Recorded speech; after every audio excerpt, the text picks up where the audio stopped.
للہ علی اہلہ والصلاة والسلام علی خیر الانام وعلی اہل بیتہ الطیبین الطاہرین الذین اذہب اللہ عنہم الرجس وطہرہم تطہیرا۔ اللہم صل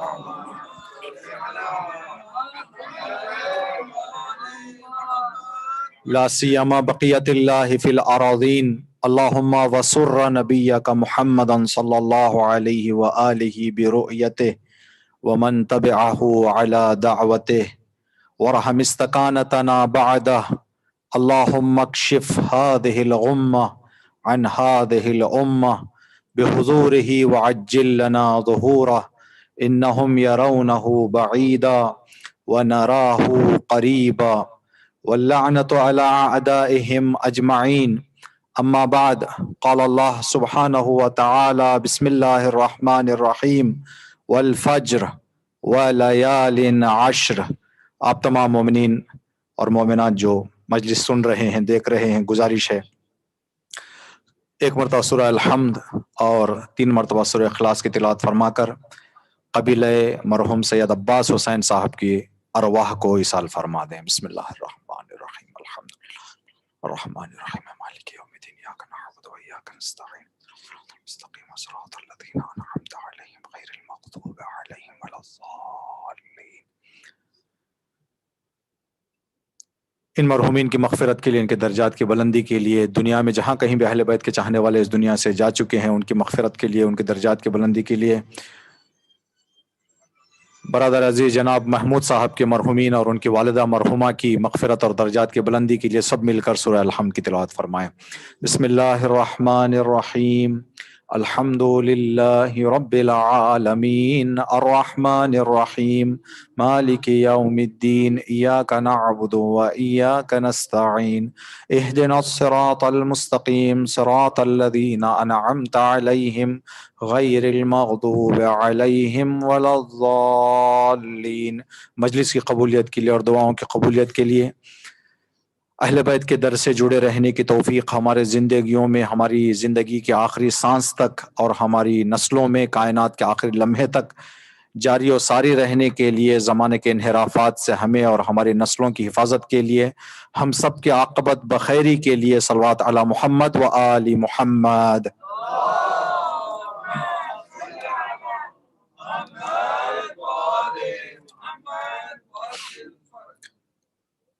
رسول مکرم اسلام رحمت للعالمین سید المرسلین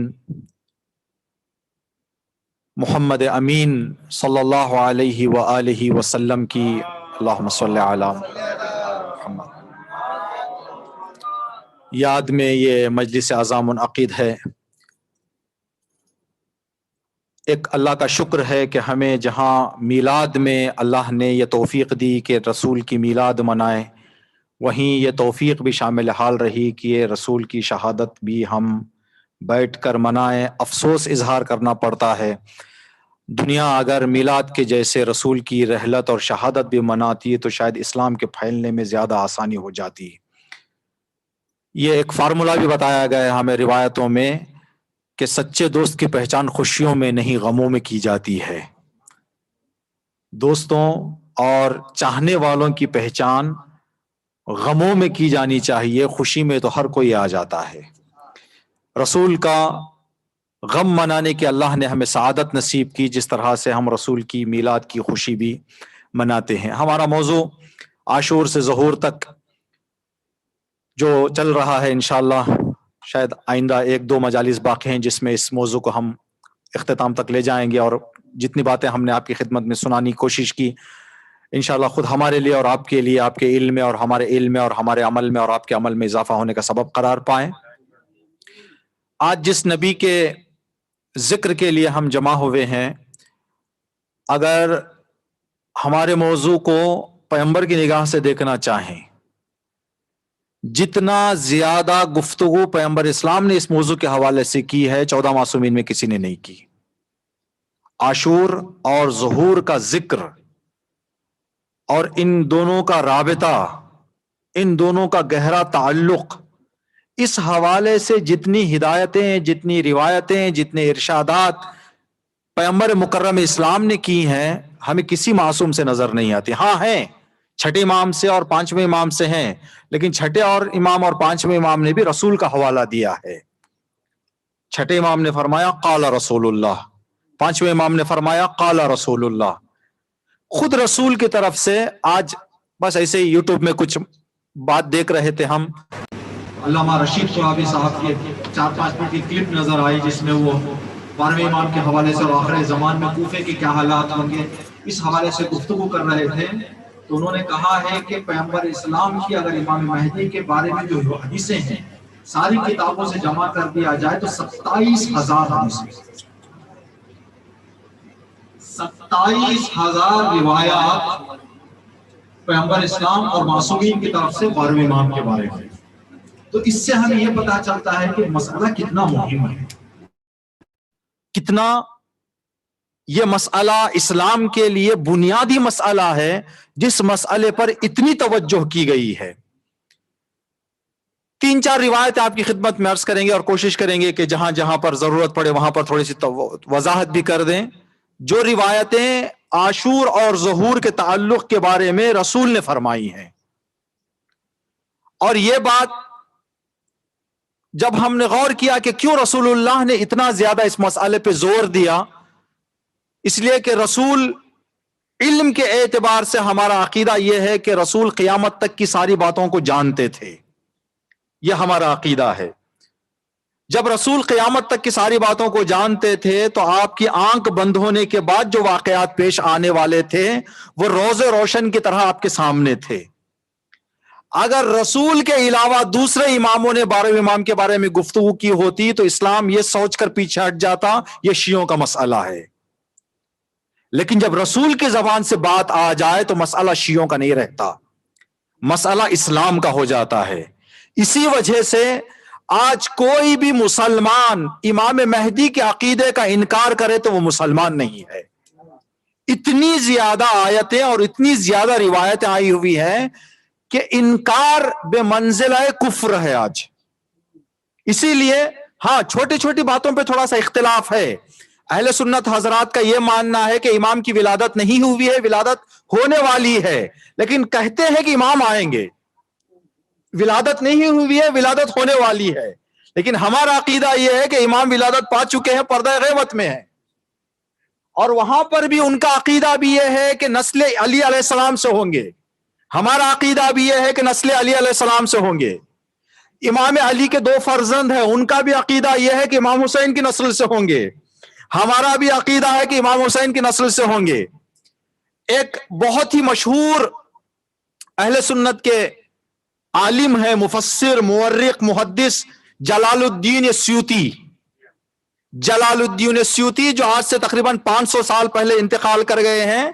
ان کی علمی مقام کا اگر آپ کی خدمت میں صرف اہمیت بتانا چاہیں وہ ایسے ہو جائے گا، چاہے سنی مولوی ہو چاہے شیعہ مولوی ہو، جب تک ان کی کتاب کو نہیں پڑھتا کوئی مولوی نہیں بنتا. عربک گرامر میں انہوں نے کتاب لکھی ہے سیوطی الفیہ.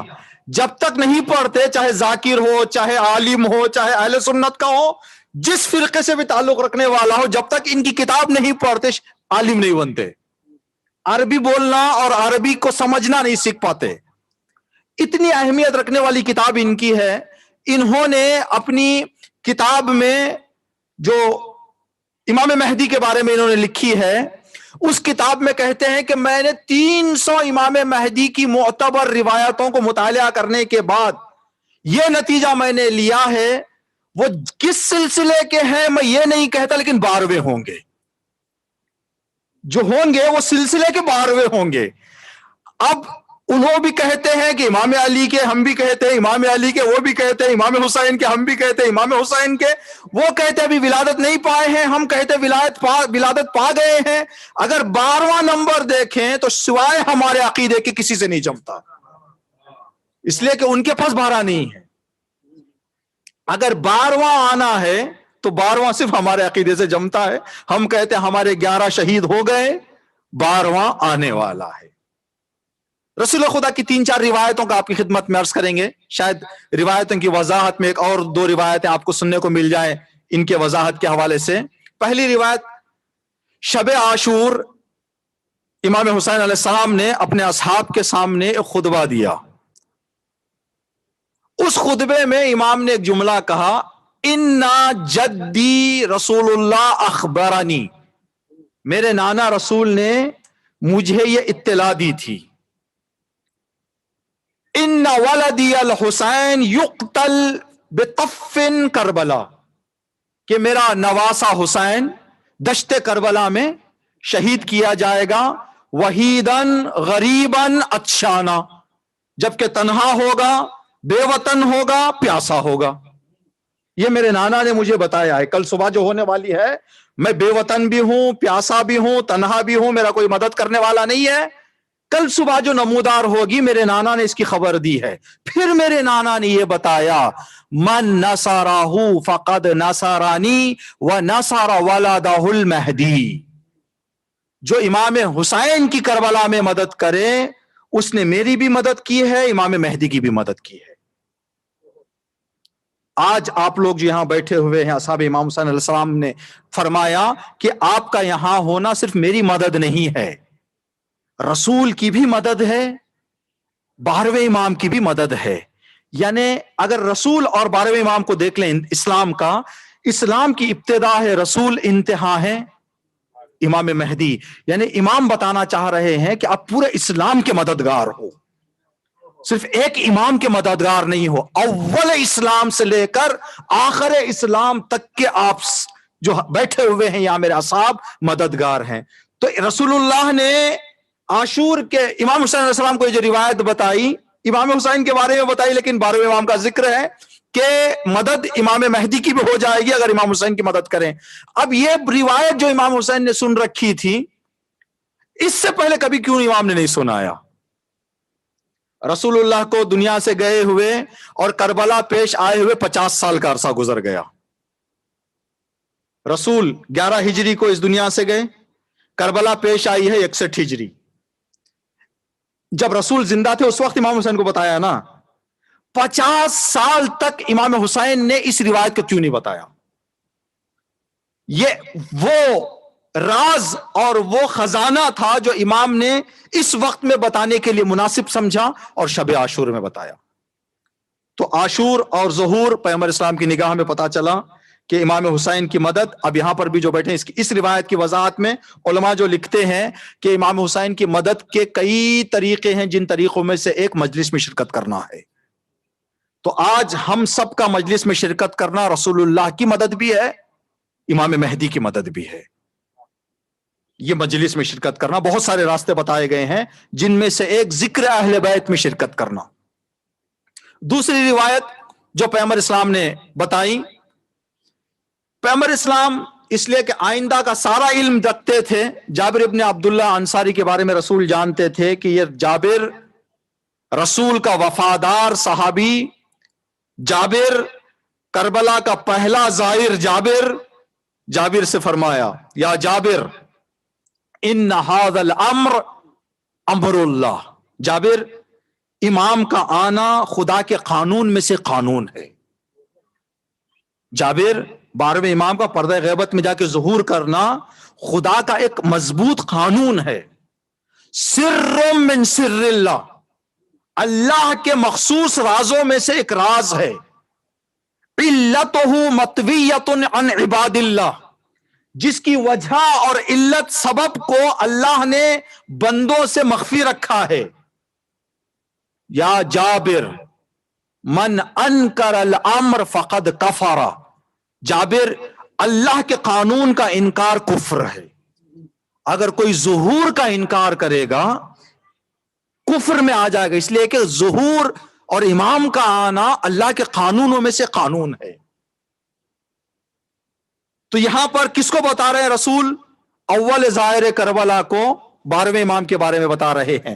پھر رسول نے جناب جابر سے فرمایا ایاک والشک، جابر اس معاملے کے 12ویں امام آئیں گے، کبھی شک کو اپنے دماغ میں جگہ نہ دینا. ان الشک فی امر اللہ کفر، خدا کے قانون کا انکار بھی کفر ہے، خدا کے قانون پر شک بھی کفر ہے جابر۔ ظاہر کربلا کے لیے مضبوط کر رہے ہیں کہ صرف عاشور میں رہنا کافی نہیں ہے جابر، عاشور میں رہتے ہوئے ظہور پر بھی پہنچنا لازم ہے، تو ظہور کے بارے میں شک کو اپنے ذہن میں جگہ نہ دو۔ رسول اسلام مولا کائنات کے بارے میں فرماتے ہیں کہ حالات جو ہوں گے، اور آپ کی خدمت میں عرض کریں کہ کتنا ضروری ہے۔ دو روایتیں ہیں، ایک روایت آخری دور میں ایمان کا سنبھالنا کتنا مشکل ہو جائے گا، ایک اگر آدمی ایمان بچانے کے لیے کچھ سختیاں برداشت کرنا چاہتا ہے تو کس حد تک کی سختیاں برداشت کرے۔ ہماری روایتوں میں اس زمانے کے لوگوں کے ذہن اور اطلاعات اور معلومات کے اعتبار سے کسی بھی مسئلے کی عظمت کو بیان کرنے کے لیے مثالوں کا سہارا لیا گیا، اس لیے کہ آج آدمی کچھ چیزیں ایسی بتا سکتا ہے جو اس وقت نہیں بتایا جا سکتا تھا۔ 1400 سال پہلے، آج سے 50 سال پہلے بہت ساری ایسی چیزیں نہیں بتائی جا سکتی تھیں جو آج بتائی جا سکتی ہیں۔ 1400 سال پہلے کا مسئلہ یہ الگ ہے۔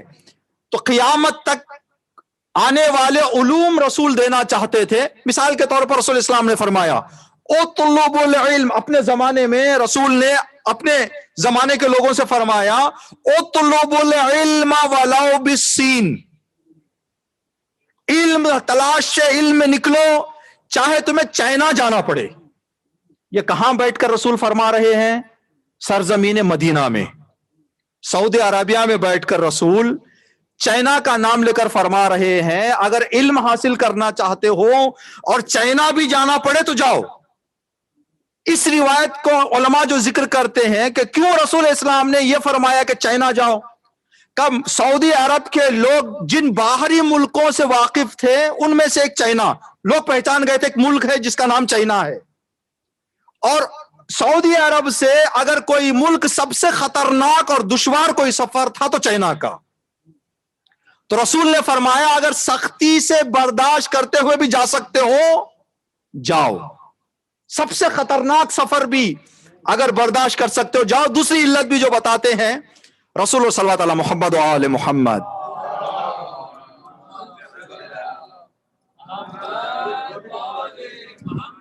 تمام عزاداران امام مظلوم کی سلامتی کے لیے دنیا کے جس کونے گوشے میں بھی ہیں، جہاں پر بھی ہیں، سب کی صحت سلامتی کے لیے، سب کی جان و مال و عزت و آبرو کے لیے صلوات علی محمد و آل محمد۔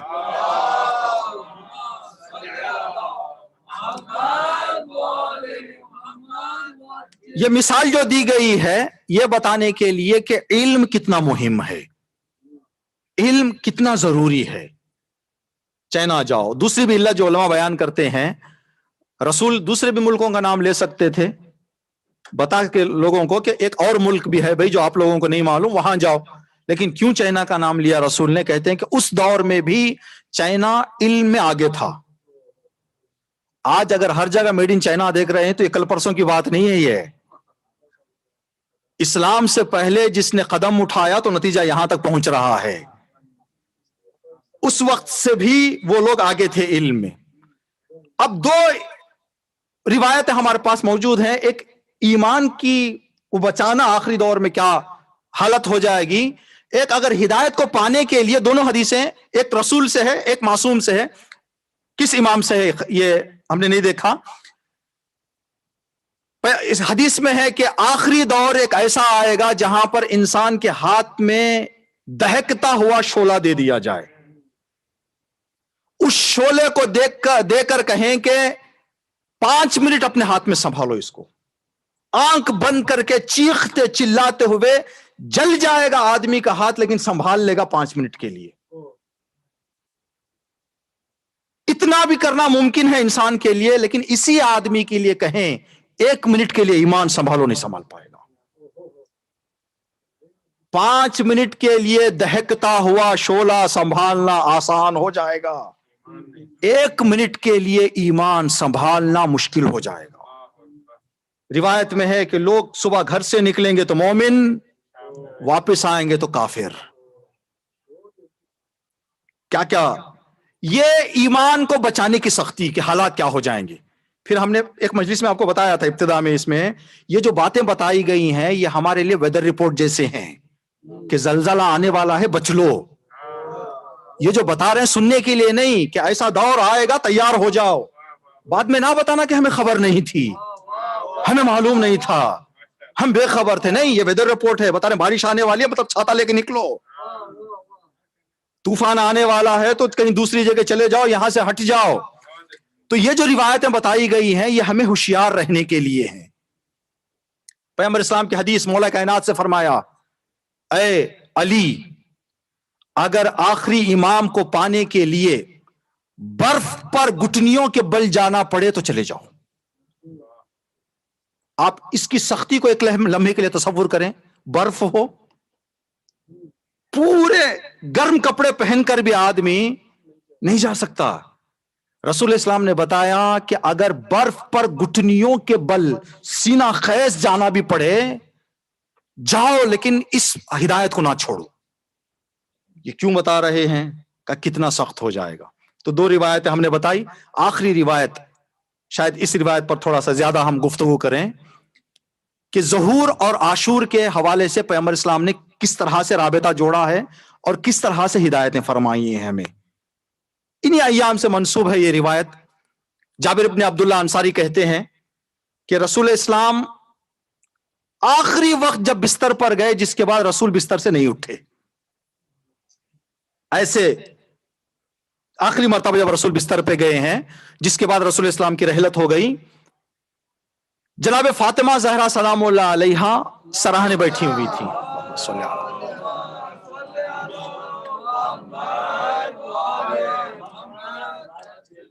رسول کے سرہانے بیٹھے، بی بی بابا کی حالت دیکھ کر اس طرح رونے لگی کہ بی بی کی آواز بلند ہو گئی. فرفعت صوتها، بی بی کی آواز بلند ہو گئی. جیسے ہی بی بی کی آواز بلند ہوئی تو رسول نے اپنے آنکھوں کو کھول کر فاطمہ زہرا کو دیکھا. پھر فرمایا، لما یبکی یا حبیبتی، اے میری لخت جگر، آپ کیوں رو رہی ہوں؟ آپ کی گریے کی علت کیا ہے؟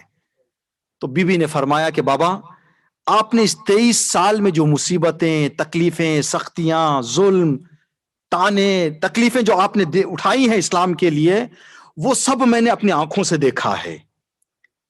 ان سب باتوں کو میں دیکھ رہی ہوں، اور یہ بھی میں جانتی ہوں کہ آپ کی آنکھ بند ہونے کے بعد مسلمان کس طرح سے یو ٹرن لیں گے. آپ کی اتنی محنت اور مسلمانوں کا یہ الٹا چکر جو میں دیکھ رہی ہوں، مجھ سے سنبھالا نہیں جاتا، مجھ سے برداشت نہیں ہو رہا ہے. میں باپ کے بچھڑنے پہ نہیں رو رہی ہوں، ایک رسول کی محنت رائے گاں جا رہی ہے، میں رو رہی ہوں. میں دیکھ رہی ہوں کہ آپ کی محنت میں اپنے آنکھوں سے دیکھ چکی ہوں. گھر میں رہا کرتی تھی، میں نے آپ کے چہرے سے خون صاف کیا ہے، میں نے آپ کے کپڑوں سے گندگی صاف کی ہے جب آپ کو پر کچرے ڈال دیے جاتے تھے. یہ سب باتیں میں نے اپنی آنکھوں سے دیکھی ہیں.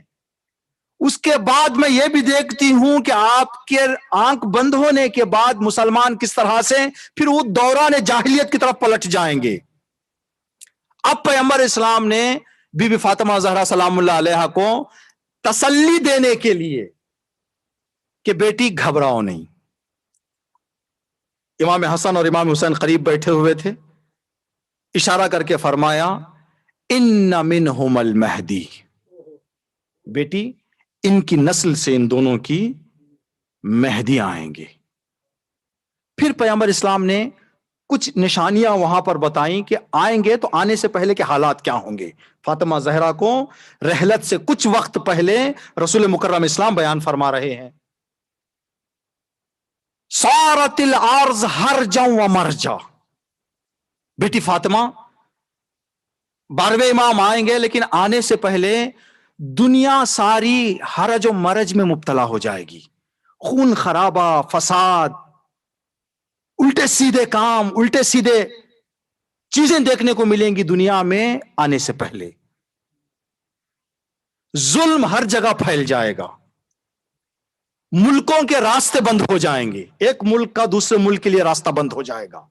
انقطعت الطریق، سبل، راستے بند ہو جائیں گے ایک ملک دوسرے ملک کے لیے. ابھی جو حالات ہیں یہ بھی بند ہو گئے ہیں، لیکن اس روایت میں اس کے علاوہ شاید یہ بھی اشارہ ہو کہ جیسے دشمنیوں کے لیے، جیسے آج سعودی عربیہ نے یمن کے لیے بند کر دیا بارڈر، یمن والے حج کو بھی جانا چاہیں تو اجازت نہیں ہے ان کو، اس لیے کہ اپنی ملکی دشمنی کو اسلام سے نکال رہے ہیں۔ بھائی آپ کا بارڈر کا مسئلہ ہے، آپ وہاں پہ پابندی لگائیں، لیکن اسلام کے اعتبار سے جو آدمی آنا چاہتا ہے اس کو کیوں پابندی لگا رہے ہیں؟ وہ حج کے لیے آنا چاہ رہے، یمنی، ان کے لیے اجازت نہیں ہے۔ اسی طرح سے حالات آگے جائیں گے، آج بھی ہے بہت ساری جگہوں پر، بعض ملکوں کے لیے جو ان کا مزاج جمتا ہے ویزا فری، جن کا مزاج نہیں جمتا ان کے لیے ٹائٹ کر دیتے ہیں۔ سارا یہ سب جو ہوگا انقطاعات السبل، ایک ملک کا دوسرے ملک سے، ایک شہر کا دوسرے شہر سے راستہ بند ہو جائے گا۔ بیٹی، لا الکبیر لا یرحم الصغیر والصغیر لا یوقر الکبیر۔ بیٹی فاطمہ، دور ایسا آ جائے گا بڑے چھوٹوں پر رحم نہیں کریں گے، چھوٹے بڑوں کی عزت نہیں کریں گے، چھوٹے بڑوں کی عزت نہیں کریں گے، اور بڑے چھوٹوں پر رحم نہیں کریں گے۔ اب یہ رحم اور عزت کی جو بات ہے، رسول خدا کی ایک حدیث ہے، نصیحت کرتے ہوئے پیغمبر اسلام نے فرمایا، عظموا صغارکم ووقروا کبارکم۔ اب ہم جس عمر میں ہیں، جو ہمارے سے چھوٹے ہیں، پیغمبر اسلام نے فرمایا کہ ان کی تعظیم کرو، جو تمہارے سے بڑے ہیں ان کی توقیر کرو۔ عظموا صغارکم ووقروا کبارکم، چھوٹوں کی تعظیم کرو، بڑوں کی توقیر کرو۔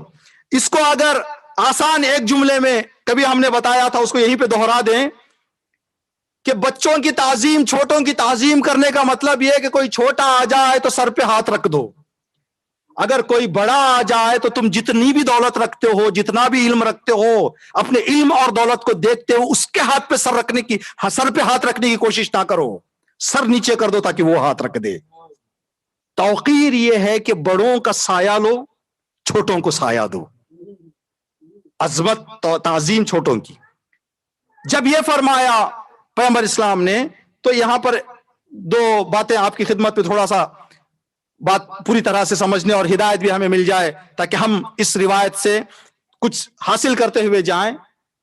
اگر ہم سے پوچھا جائے کہ کیا آپ اپنے بچوں پر رحم نہیں کر رہے ہیں، رسول خدا نے فرمایا، الکبیر لا یرحم الصغیر، بڑے چھوٹوں پر رحم نہیں کریں گے، اور چھوٹے بڑوں کی تعظیم نہیں کریں گے، ان کا لحاظ نہیں کریں گے۔ آج اگر دنیا کے مسلمان فیملیوں سے کہا جائے کہ آپ اپنے بچوں پر رحم کر رہے ہیں یا نہیں، شاید اگر ایوریج نکالا جائے تو 99.9% لوگ کہیں گے کہ نہیں، ہم تو رحم کر رہے ہیں اپنے بچوں پہ۔ کس چیز کا رحم کر رہے ہیں ان سے پوچھیں، کہیں گے ہم اسکول کا انتظام کر رہے ہیں، 3 وقت کا کھانے کا انتظام کر رہے ہیں، ان کی ارمانیں پوری کر رہے ہیں، ان کو کپڑا دے رہے ہیں، فلاں۔ کہ یہی رحم ہے؟ اللہ نے ہماری زندگی کے لیے 2 لفظ استعمال کیے ہیں، ایک حیات، ایک زندگی۔ حیات الگ چیز ہے، زندگی الگ چیز ہے۔ زندگی کو کہتے ہیں عربی میں عیش، معیشت، اردو میں اس کو کہیں گے زندگی، لیکن حیات کو عربی میں بھی حیات کہتے ہیں، اردو میں بھی حیات کہتے ہیں۔ حیات الگ چیز ہے، زندگی الگ چیز ہے۔ ہم جو اپنے بچوں کو اکثر دے رہے ہیں وہ زندگی ہے، حیات نہیں ہے۔ 3 وقت کا کھانا، پہننا، سونا، رہنا، یہ زندگی ہے، یہ حیات نہیں ہے۔ حیات کیا ہے؟ جو دنیا تک رہ جائے وہ زندگی، جو دنیا کے بعد کام آئے وہ حیات ہے۔ جو دنیا کے بعد کام آئے وہ حیات ہے۔ اس لیے قرآن میں اللہ رب العزت نے فرمایا، یا ایھا الذین آمنوا، اے وہ لوگ جو ایمان لا چکے ہو، اے وہ لوگ جو مومن ہو چکے ہو، استجیبوا للہ والرسول، لبیک کہو اللہ اور رسول کی دعوت پہ، لما یحییکم، جب بلائے تمہاری حیات دینے کے لیے تمہیں، تو حیات کی دعوت پر لبیک کہو۔ نہیں فرمایا کہ زندگی دینے کے لیے بلائے تو لبیک کہہ دو، زندگی چاہے ہم جو بھی ایمان رکھتے ہوں ملنے والا ہے، اس لیے کہ اللہ نے پیدا کر دیا ہے، زندگی تو دے گا، لیکن حیات ہر ایک کو ملنے والی نہیں ہے. حیات انہی لوگوں کو ملے گی جو صراط مستقیم پر چلیں. ایک اور بھی لفظ ہے ہمارے یہاں جو شاید ہو سکتا ہے اسی کی وضاحت میں ہم اس کو بھی استعمال کر سکتے. دو لفظ ہیں، ایک رزق، ایک غذا. رزق اور غذا دونوں ایک چیز ہیں.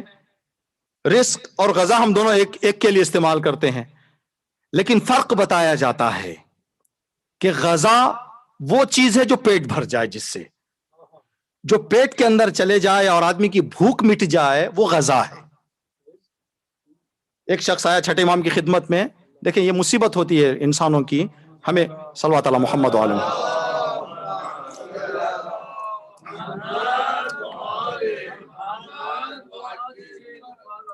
کوشش یہ کرنی چاہیے ہم کو اپنی زندگیوں میں جتنا ہو سکے اتنا مصروف رہیں. بیکار ٹائم اپنی زندگیوں میں نہ رکھیں. بیکار ٹائم کا مطلب ہے کہ بیکار فکر. بیکار فکر کی مطلب الٹی سیدھی فکریں. آدمی کہاں کہاں چلے جائے گا الٹی سیدھی فکروں میں، یہ کسی کا کنٹرول نہیں ہے. اس لیے آدمی کو اگر تنہا ہے تو کوئی کتاب یا کوئی مجلس، کسی نہ کسی چیز میں اپنے دیکھیں ہمارا ذہن جب تک آنکھ بند کر کے لیٹتا نہیں تب تک وہ خاموش نہیں ہوتا، وہ ورک چلتا رہتا اس کا. یہاں تک کہ یہ کھلی بات ہے سب کے لیے، کوئی چھپانے کی بات نہیں ہے. نہاتے نہاتے پتہ نہیں ہم کیا کیا سوچ دیتے ہیں. ہاتھ پیر چل رہے ہیں بدن کو صاف کرنے کے لیے، لیکن دماغ چل رہا ہے، اس لیے دماغ بیدار ہے. جب تک دماغ بیدار رہے گا اس وقت تک سوچتا رہے گا. اگر صحیح جگہ پر اس کو سوچ میں لگا دیں تو صحیح سوچے گا، اگر اس کو آزاد چھوڑ دیں تو ایسی جگہ جائے گا. یہ جو آ کر پوچھتے تھے میرے سر میں بال کتنے ہیں، یہ بیکاروں کی کمائی تھی. یہ بیکار آدمی ہر ایک کو تکلیف دینے کی کوشش کرے گا، اس لیے کہ بیکار ہے بیچارہ، کیا کرے گا. اس کو چاہیے آدمی کبھی بیکاری میں. پیغمبر اسلام کی حدیث ہے جو آدمی بیکاری میں زندگی کرتا ہے اس پر خدا کی لعنت ہو. ملعون من القى الله على الناس.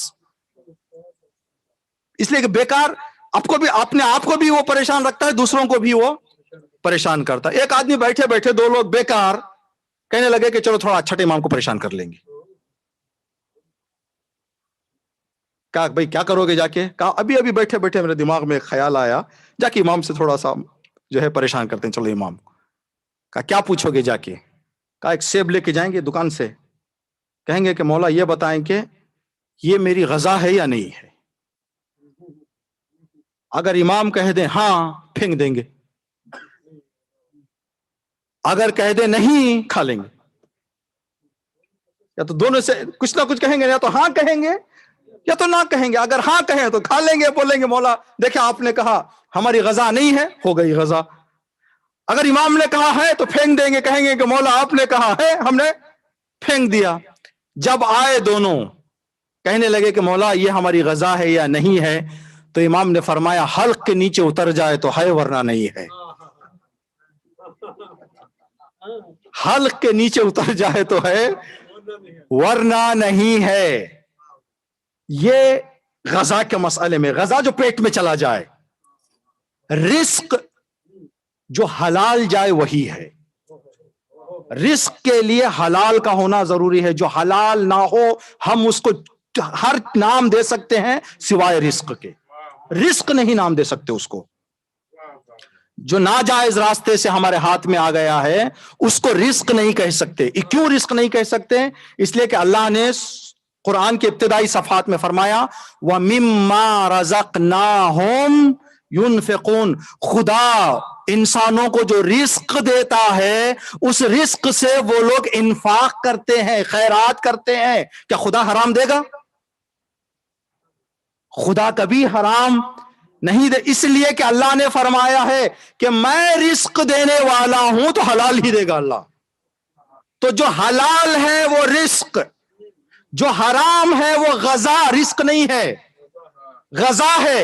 پیٹ بھر جائے گا لیکن رزق نہیں کہہ سکتے اس کو. تو اپنے بچوں کو رحم کرنے کا مطلب جا کے پیٹ بھر دینا نہیں ہے، رزق بھرنا ہے. اپنے اوپر رحم کرنے کا مطلب غذا نہیں ہے، رزق ہے، اور زندگی دینا نہیں ہے، حیات دینا ہے۔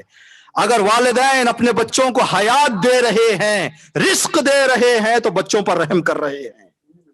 اگر بچوں کو غذا دے رہے ہیں اور زندگی دے رہے ہیں تو ظلم ہے، بچوں پر ظلم ہے۔ جو پیغمبر اسلام نے فرمایا، بیٹی فاطمہ، الکبیر لا یرحم الصغیر، بڑے بچوں پر رحم نہیں کریں گے۔ ہم سوچ رہے ہیں کہ ہمارے بچوں کا ہم دیکھ بھال تو بہت اچھا کر رہے ہیں، نہیں، اگر حیات دے رہے ہیں تو سبحان اللہ، رزق دے رہے ہیں جزاک اللہ، اگر صرف غذا دے رہے ہیں یا زندگی دے رہے ہیں تو ہمیں سوچنا پڑے گا۔ یہ پیغمبر اسلام کی جو روایت تھی، اس کے بعد پیغمبر اسلام نے ایک جملہ فرمایا، اس جملے کے بعد ایک اور روایت سنا کے آپ کی خدمت میں مصائب کی طرف آئیں۔ پیغمبر اسلام نے فرمایا، بیٹی فاطمہ، ایسے زمانہ میرے بعد، یہ جو آپ دیکھ رہی ہیں، یہ حالات جو بگڑیں گے مسلمانوں کے، اتنا یہ پستی کی طرف اور پیچھے چلا جائے گا، جس طرح سے میں نے پائے سے کام شروع کیا تھا، میرا 12واں بھی آ کے پائے سے کام شروع کرے گا۔ بس میرے میں اور ان میں فرق یہ رہے گا، میں نے عمارت بنائی تھی، وہ عمارت کی تعمیر کریں گے، مرمت کریں گے، ٹوٹی جو اسلام میں بدعتیں، خرافات، غلط رسم و رواج آ جائیں گے، ان کو ہٹا کر پھر صاف اسلام ظاہر کریں گے۔ پیغمبر اسلام نے ایک اور روایت میں فرمایا ہمارے لیے، اور ہمیں کوشش کرنی چاہیے اس بات کی، الاسلام بدأ غریبا وسيعود غریبا طوبى للغرباء۔ پیغمبر اسلام نے فرمایا اسلام غریب شروع ہوا، غریب ختم ہوگا، خوش نصیب ہیں غربا۔ آدمی نے پوچھا کہ یا رسول اللہ، غربا سے مطلب کون؟ کہا آخری دور میں جہاں سب برائی کی طرف جائیں گے، جو صحیح کام کرے گا وہ غریب ہے، مظلوم ہے۔ طوبى للغرباء، غربا پر خدا کی صلوات ہو، درود ہو، خوش نصیب ہیں غربا۔ یا رسول اللہ ومن غربا؟ کہا کہ یصلح اذا فسد الناس، جب لوگ فساد کرنے چلیں گے، غلط چلیں گے، تو یہ سوچ کر کے سب کر رہے ہیں تو ہم بھی ہو جائیں، سب جا رہے ہیں تو ہم بھی چلے جائیں، نہیں، سب کا راستہ الگ، تو انسان اپنے آپ کو ثابت قدم رکھتا ہے صراط مستقیم پر، وہ ہے غریب۔ اسلام مظلوم شروع ہوا تھا، کس طرح سے مظلوم شروع ہوا تھا؟ یہیں سے آپ تھوڑا سا مصائب کے لیے بھی تیار ہو جائیں۔ جس وقت پیغمبر مکرم اسلام نبوت پر مبعوث ہوئے ہیں، جب پہلی مرتبہ اللہ نے فرمایا اے رسول اپنی نبوت کا اعلان کرو، پورے شبہ جزیرہ عرب میں، آج کے سعودی عربیہ اور اطراف میں 15 سے 20 ملکوں کو آپ لے لیں، یمن وغیرہ جو اس وقت جزیرۃ العرب کہا جاتا تھا، پورے جزیرۃ العرب میں 17 لوگ ایسے نہیں تھے جو لکھنا پڑھنا جانتے تھے۔ پورے جزیرۃ العرب میں 17 لوگوں کا نام لکھا گیا تاریخ میں جو لکھنا پڑھنا جانتے تھے، کہ ان کے علاوہ کسی کو لکھنا پڑھنا نہیں آتا تھا۔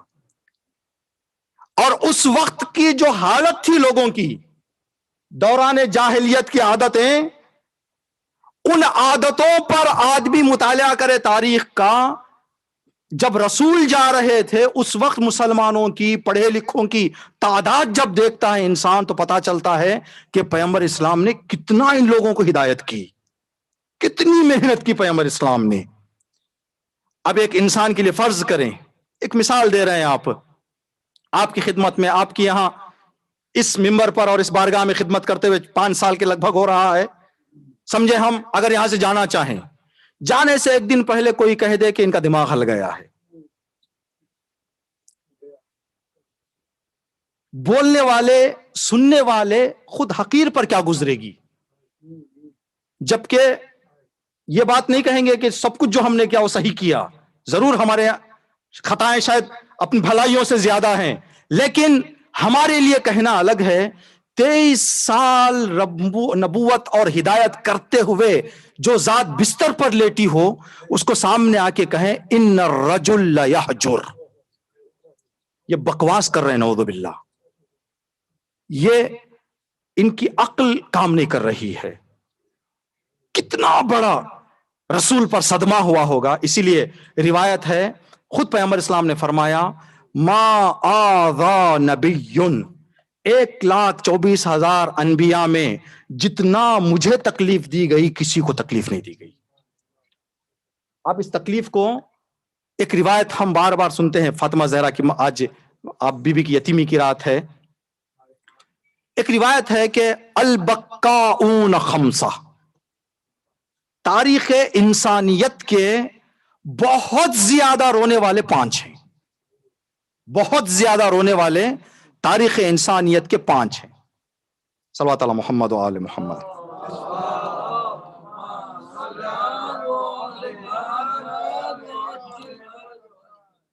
5 ہیں. ایک آدم علیہ السلام. جب آدم علیہ السلام کو اللہ نے جنت سے نکالا، فراغ جنت میں اتنا حضرت آدم آنسو بہائے ہیں. کہتے ہیں کہ حضرت آدم کے چہرے پر آنسو نکلتے نکلتے گوشت میں نشان بیٹھ گیا تھا. اتنا روئے ہیں حضرت آدم. یہ ایک بہت زیادہ رونے والے جن کے چہرے پر پانی کے اثر پڑ گئے تھے اور گوشت میں جو ہے راستہ بن گیا تھا پانی کی گزرنے کا. دوسرا حضرت یعقوب، یوسف کی جدائی میں اتنا روئے آنکھوں کی بینائی چلی گئی. تیسرے حضرت یوسف، باپ کی جدائی میں تنہائی میں اتنا روتے تھے حضرت یوسف کہ سارے قید خانے والے کہتے تھے یوسف یا دن میں رویا کرو یا رات میں رویا کرو، ہمیں قید میں راحت نہیں ملتی. یوسف آپ کتنا آنسو بہاتے ہیں. چوتھا امام سجاد، بعد کربلا 35 سال تک مسلسل صبح کی نماز کے لیے جب وضو کا پانی امام کی خدمت میں لایا جاتا تھا، اتنا امام آنسو بہاتے تھے کہ پانی مضاف ہو جاتا تھا. یہ گلاس میں جو پانی ہے اسے وضو کیا جا سکتا ہے، اگر اس کا ٹیسٹ بدل جائے کسی باہری چیز سے تو یہ پانی ہو جائے گا مضاف، پھر اس سے ہم وضو نہیں کر سکتے. امام جب آنسو بہاتے تو قطرے گر کر اس پانی کا ذائقہ بدل جاتا تھا، جس پانی کو پھینک کر نیا پانی لایا جاتا تھا امام کی خدمت میں. کہتے ہیں کہ جب امام چھت پر وضو کرنے کے لیے جاتے تھے پرنالے سے پانی بہتا تھا، جو پانی مضاف ہونے کی وجہ سے ڈال دیا جاتا تھا. اور دوسرا 35 سال تک امام سجاد کے آنسو. لوگ آ کر کہتے تھے، منہال نے کہا یبن رسول اللہ کب تک آنسو بہائیں گے، کب تک آنسو بہائیں گے؟ تو امام نے فرمایا منہال تم نے انصاف نہیں کیا. یعقوب کا ایک بیٹا بچھڑا تھا، مرا نہیں تھا. یعقوب اتنا روئے کہ آنکھوں کی بینائی چلی گئی. میں نے 72 سامنے دیکھے ہیں، آپ مجھ سے کہہ رہے ہو کہ کب تک روئیں گے؟ 5ویں شخصیت جو بہت زیادہ رونے والی ہے وہ فاطمہ زہرا. فاطمہ زہرا رسول کے شہادت کے بعد، لیکن ان سب میں جو بات حقیر کے دل کو بہت تڑپاتی ہے، بہت تڑپاتی ہے، حضرت آدم 40 سال روئے ہیں، حضرت یوسف 40 سال کے لگ بھگ روئے ہیں، حضرت یعقوب 40 سال کے لگ بھگ روئے ہیں، حضرت امام سجاد 35 سال آنسو بہائیں تو بکاؤن بہت زیادہ رونے والوں میں شمار کیا گیا ہے. آپ انصاف سے دل پہ ہاتھ رکھ کے بتائیں فاطمہ زہرا نے کتنے سال آنسو بہائے؟ فاطمہ زہرا کل ملا کر 75 دن. اب بکاؤن میں شمار ہونے کے لیے اتنے آنسو بہنے چاہیے جتنے یوسف کے نکلے ہیں، اتنے آنے چاہیے جتنے امام سجاد کے نکلے ہیں. تو جناب فاطمہ زہرا نے 75 دن میں 35 سال کے برابر گریا کیا. اس کی وجوہات بھی ہیں. کیا وجہ تھی؟ ایک وجہ یہی، جس کے باپ نے نبی نے 23 سال لوگوں کی ہدایت کے لیے خون پسینہ کر دیا ہو، آخر میں آ کے اس کو کہہ دے ان الرجل لا یحجر. رسول عقل رسول کی مشکل آ گئی ہے. فاطمہ زہرا سلام اللہ علیہا جو جملہ کہتی تھیں، صبت علی مصائب لو انہا